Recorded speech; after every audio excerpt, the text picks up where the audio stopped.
अस्सलाम वालेकुम नाज़रीन, आप देख रहे हैं प्रोग्राम कड़वी बात और मैं हूं जुल्फ़कार पीर। नाज़रीन, चकवाल को शहीदों और गाजियों की सरजमीन कहा जाता है। अब इसका सबसे बड़ा सबूत जहां हम खड़े हैं यानी शौदा पार्क, इसकी दरो दीवार दे रहे हैं। यहाँ पर 1200 से ज़ायद शहदा के नाम लिखे हुए हैं जिनका ताल्लुक चकवाल की धरती से है। वो मुख्तलिफ़ कस्बों से हैं, गाँव से हैं, देहातों से हैं, तहसीलों से हैं, लेकिन वो चकवाल के सपूत हैं जिन्होंने इस वतन की हिफाजत में अपनी जान निछावर कर दी। एक सिपाही से लेकर लेफ्टिनेंट जनरल तक के यहाँ नाम मौजूद है।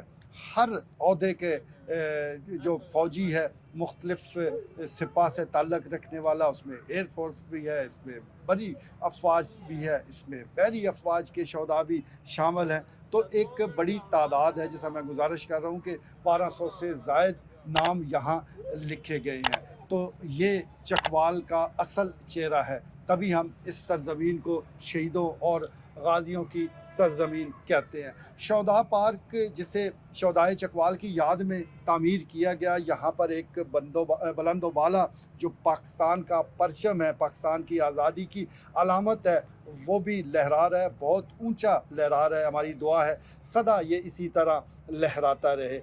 ये शहदा की याद में इस पार्क का क़याम अमल में लाया गया। 2021 में ये पार्क मुकम्मल हो गया और इस पर बताया जाता है कि 3.5 करोड़ रुपए से ज़ायद की लागत आई। MCB ने इसको स्पॉन्सर्ड किया और उन्होंने ही इस पर ये रकम खर्च की। तो बड़ी अच्छी बात है। शहदा के हवाले से उनकी कुर्बानियों को के एतराफ़ के लिए जितना भी काम किया जाए वो कम है। यहाँ ज़रूरत थी शहीदों गाजियों की सब सरजमीन हम जब कहते हैं तो शहदा के नाम पर यहाँ कुछ भी नहीं था। तो इससे पार्क की तामीर यकीनी तौर पर एक मुस्बत कदम है। लेकिन सबसे बड़ी बात ये है कि इस पार्क को तामीर तो कर दिया गया है, लेकिन इसे संभालेगा कौन?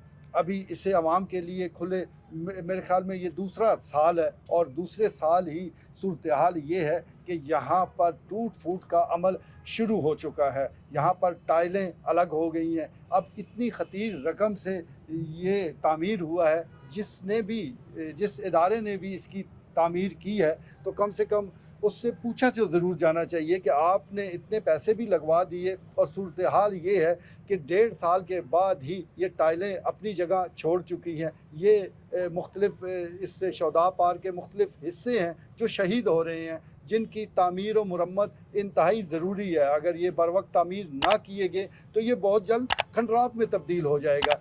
तो इस तरफ वो तवज्जो देने की ज़रूरत है, क्योंकि ये एक बड़ी अहम जगह है। शौदा की याद मामूली जगह नहीं होती, उसको इस तरह टूट फूट का शिकार किसी सूरत नहीं होना चाहिए। अभी इब्तदा है, अभी थोड़े से खर्चे के साथ इसकी मुरम्मत हो जाएगी और इसकी ज़िंदगी बढ़ जाएगी। अगर रवायती तरीके से ही इसका वही रवैया रखा गया जो कि दीगर मंसूबों के साथ होता है, तो बहुत जल्द आप देखेंगे कि यहाँ पर सिर्फ खंडरात बचेंगे। तो हमारी गुजारिश होगी मकामी इंतज़ामिया से भी और दीगर जो ज़िम्मेदार हैं कि वो इस तरफ तवज्जो दें, सफाई सुथराई का भी इसका ख्याल रखें। लेकिन सबसे बड़ी बात यह है कि ये जो टूट फूट का अमल शुरू हो चुका है, इसे फौरी तौर पर रोका जाए और पूछा जाए उस ठेकेदार से, उस इदारे से कि उसने इतनी नाकस तामीर इसकी क्यों की है। इतना अरसा हुआ ही नहीं, दूसरे ममालिक में बिल्डिंग बनती हैं, सैकड़ों साल वो बरकरार रहती हैं, वो मजबूत ढांचा हमारे सामने होता है।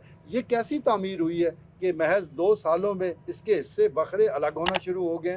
तो सवाल बनता है और जवाब भी बनता है। जवाब उन लोगों ने देना है कि जिन्होंने इसकी तामीर की है, और सवाल हम जैसे आम लोग करेंगे, क्योंकि ये जो पार्क है ये आम पार्क नहीं है, इसका नाम शौदा के साथ मंसूब है। अगर यहाँ इस किस्म का वो काम किया गया है तो आप अंदाज़ा कर सकते हैं कि कितनी बड़ी ज़्यादती है। फिलफौर एक तो ज़िम्मेदारों को पकड़ा जाए और दूसरा इस शौदा पार्क की तामीर व मुरम्मत का जो एक मुसलसल अमल है उसको जारी रखा